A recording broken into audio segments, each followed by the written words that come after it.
Сәлем достар, бүгін мен сіздермен балды торттың рецептісімен бөлісемін. Дәмі де, көрінісі де өте керемет болып шығады. Балды торттың құрамына қажетті заттар: 3 жұмыртқа, шекер, бал, қопсытқыш, күнбағыс майы және ұн қажет болады. Ең алдымен жұмыртқаны ыдысқа салып, сосын шекерді саламыз. Оны жақсылап миксерлейміз. Миксерлегенде бірінші жылдамдығын аз-аздан бастап, жаймен жоғарылата береміз. Жылдамдығын дәл осылай жасасаңыздар, аппақ әдемі болып, екеселеніп көтерілетін болады. Ал енді үстіне күнбағыс майын құйып, әселді салып, тағы да миксерлейтін боламыз.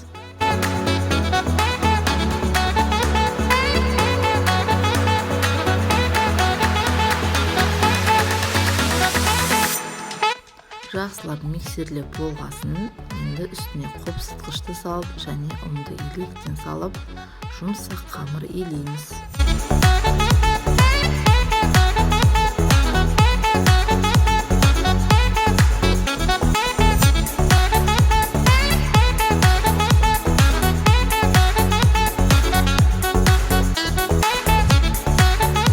Мінекей, менің қамырым дайын, дәл осындай жұмсақ болу қажет.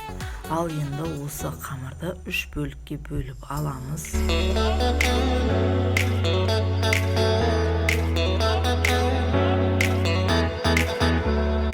Ал енді қамырларымызды жайып, ыдыстарымызды майлап, соған салып, беті қызарғанша пісіріп аламыз.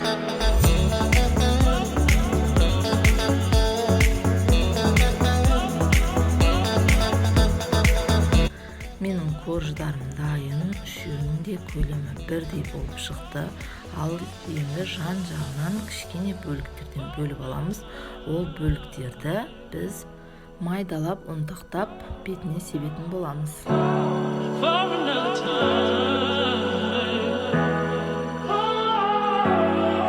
Ал енді начинкасын дайындап аламыз. Начинкасына қойылтылған сүтті және бөлме температурасында еріп тұрған сары май екеуін жақсылап миксерлеп аламыз.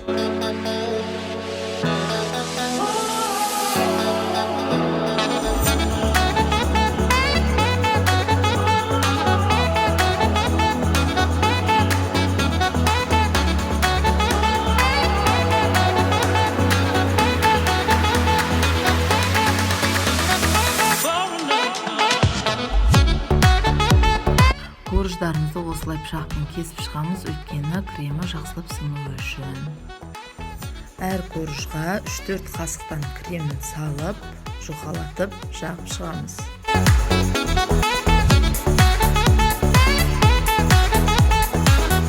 Екінші коржымызды дәл солай жасаймыз. Үшіншісінде дәл солай жасап, үстіне кремін салып, жан-жағына да жағатын боламыз.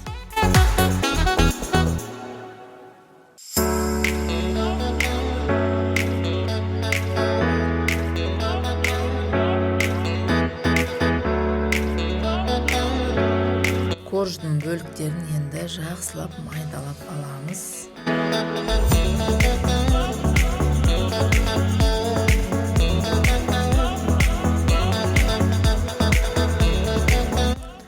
Мінекей, дәл осындай болып ұнтақталып шығады. Енді тортымыздың бетіне сеуіп шығамыз. Жан-жағына да себетін боламыз.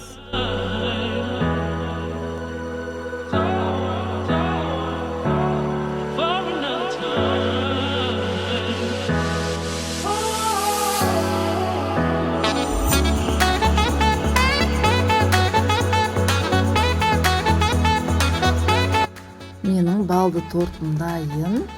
Тортты бір күн алдын жасап қойсаңыздар, өте жұмсақ болып тұрады. Сіздерге ұнады деген ойдамын. Менің рецептімен жасап жатсаңыздар, каналыма тіркеліп, лайк басуды ұмытпаңыздар. Қазір тортты кесіп, сіздерге көрсетемін. Ортасы қандай болады екенін, бәрін көрсетемін. Керемет болып шығады. Сіздермен болған Гүлсанам.